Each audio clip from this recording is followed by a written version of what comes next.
I know just how lucky we got with that light frost. And I'm not out here showing you the garden just to brag on it. 6 years ago, when I was still tilling and running rows and hoeing and fighting weeds and having to water all the time because of evaporation and no life in the soil and putting down fertilizer, we wouldn't have had any of this. We wouldn't have had any of this after August. So going into September and October, it just amazes me. And you can do this too. By singeing off a couple of the top leaves, it makes some of these taller ones easier to find. And they're coming on strong. Plant itself, I don't think really even knew it got cold. Got 3 there. Oh, come here.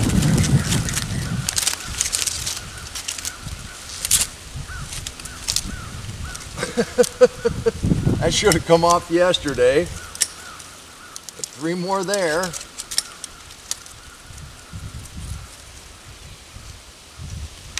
A whole bunch more coming on. Let's see.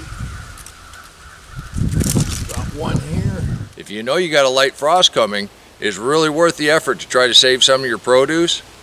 By keeping this plant pretty much okay, we got a nice harvest, and now the forecast says it's going to be warm for the next 2 weeks. We got a little rain last night, well, a thimbleful anyhow. I think we're good for the next couple weeks. We're going to have a nice harvest of okra. And we got really lucky with our hot peppers.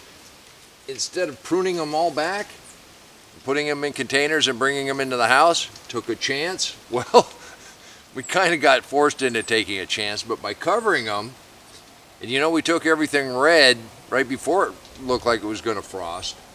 But by covering them and leaving out the green ones just in case, we have a boatload more peppers.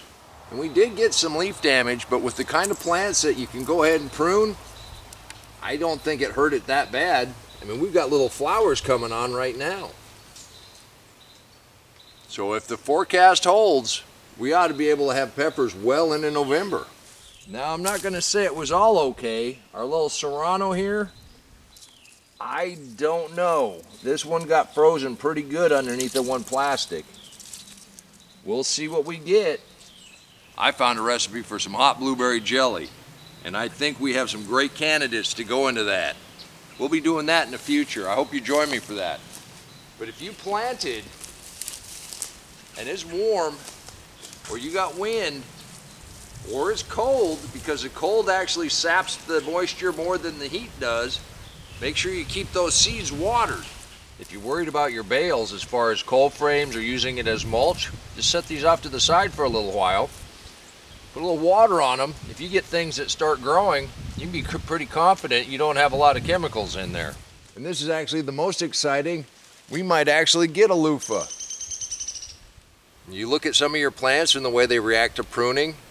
Your okra you can prune. You can eat the leaves off of them, and the deer ate quite a few leaves, and they kept coming. But that allowed them to get frosted a little bit, and they did okay. And we're going to have quite a few okra. This okra right here took the brunt of the deer. But we've got a nice flower here. We'll have an okra in the next couple days. We got a little flower there, one there, one there. All of these nice young leaves. Now anything you can prune is probably going to take a light little frosting on some of those outer leaves without a hitch. Now this is Swiss chard. And I got a nice little wasp right in front of me. There you go. This Swiss chard, it got eaten pretty good by the deer. The frost didn't hurt it, but this is a great testament to how this grows back. And these young leaves, they are wonderful. They're nice and tender.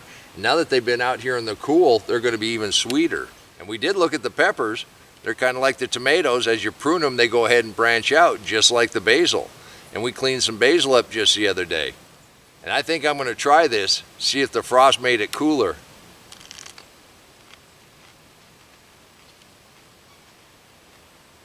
Yep, no heat at all. It's warm. I'm going to say the frost made it a little sweeter. It didn't make it any cooler. And with our pole beans, we've got some new leaves down low.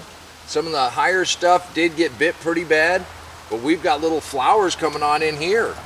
So it's going to continue to grow. The deep mulch works wonders for your garden.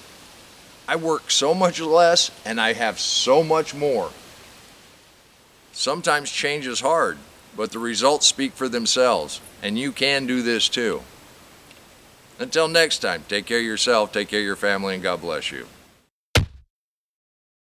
Come on, let's plant. Let's go plant garden.